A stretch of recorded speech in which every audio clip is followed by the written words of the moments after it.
అందమై ఈ గాలిలో గంధమై నా తోటలో చైత్రమై ఈ బాటనే నడచిరా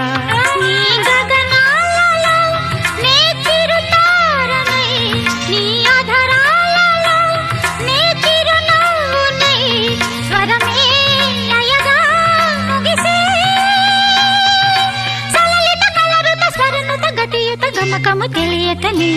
కీరవాణి చిలకల కలకల పాడలేదు వలపులే తెలుపగా ఇలా రాలిన పువ్వులు వెదజల్లిన తావుల అలికిడి ఎరుగని పిలుపుల అలిగిన మంజుల వాణి కీరవాణి